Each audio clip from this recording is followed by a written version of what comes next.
So, what we are doing in yoga practice is we are opening up the body. We are releasing it of its tensions, of its tightness, of the stresses and the emotional discord we have created through our thinking process that is being misled for too long. Whenever you finish alignment-based practices of yoga, you start to feel every asana is allowing you to feel more light, as though a light is coming from within, outside, and something from outside is also coming within. It's a two-way communication.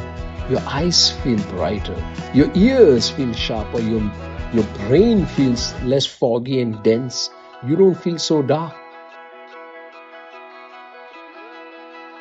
One might say, but why do I want to go outside and have all this lightness? No different than why we never just stay at home all day long. Nobody can stay in their home for a whole year or 10 years and not go out somewhere. Every day you go out. Some days you go out to the mall.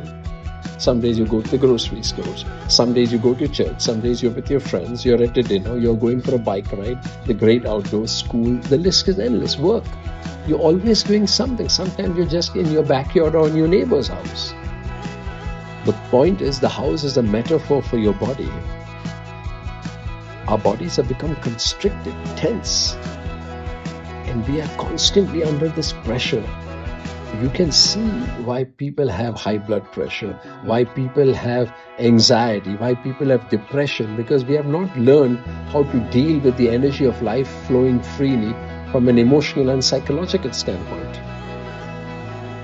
So I constantly need to pay attention to what I need to do and how to manage these life's energies that have been given to me. So your question was what? Where does karma play into this? There's a lighter version of karma, which is as you sow, so shall you reap. But that's a very layman's term of karma. When we talk of karma, it has two words, kar and ma. Ma means me. What do I need to do to transform and uplift this biophilic, biophotonic energy in my body? See, we all have memories. In addiction, those memories are really painful. Are you absolutely sober right now? You're sure? You're sure? You are sober right now. So right now you are not an addict. What you're suffering is the memory of addiction. The memory of what happened for the last 20, 30, 40, 50 years. Most people are suffering the burden of yesterday in the current moment.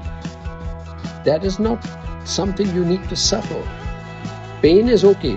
Pain of a needle poking your body, or if you stumbling on the road and hitting your knee, that's pain. And that's okay. For that we have medication. But suffering, that's a creation of the human mind. We don't need to suffer. What yoga does is it helps you to unshackle the presence that is you from the calcification, the hardness, the acidity created by the memory of yesterday. And it's so painful, it weighs you down, doesn't it? Your physical weight may not be there, but the mental and emotional weight is so much you feel sometimes you're paralyzed and you can't move. Because your daughter or your son might say, hey, mom, dad, what are you doing with your life? And this is a problem. You are constantly bombarded from the outside, but not being given a chance to experience how to deal with the life's energies that move through your emotions, move through your psyche. Right from schooling years, we are never told how to deal if someone calls you a poopy diaper. If someone says, hey, you're not as good looking as the other girls, or you're not as smart as someone else in math. You could be smart in something else. Just like a teacher is good in math doesn't mean she's good in history. That's why she only can teach math. There are very few teachers who can teach all subjects, far and few in between. Yet in school you're called to be very good in many subjects. It's a fallacy. Someone might be excellent in gardening, painting, music, math, science, literature, the sciences, the vastness is tremendous. We have to constantly pay attention to the energy of life moving through us and pay attention how to channelize this energy. And that's where yoga works from the hardware, which is the body, to the software. What's happening in you?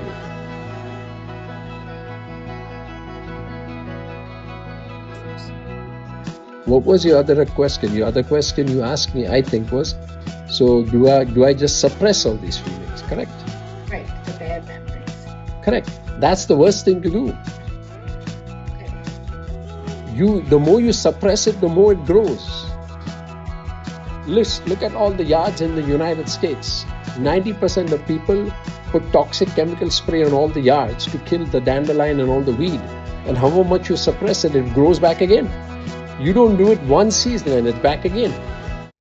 The more you suppress your emotions, the more you suppress those memories, the painful ones especially, the more they take seed. So yoga, when you say I'm practicing yoga practice, it is to break the karmic memory. On a deeper level, karma is the memory stored from two extremes, extreme of joy or extreme of pain. Nobody thinks of letting go the memories of joy. Everybody focuses on the painful memories, right? Because joy is your inherent nature. Pain is not your inherent nature. Pain is just there to tell you, don't do this again. But suffering, what most people do is they suffer the weight of yesterday, and that's not necessary because yesterday is over. That's why no medication can actually cure the suffering of the mind. It only suppresses the suffering, and the more you suppress it, the more suicide increases.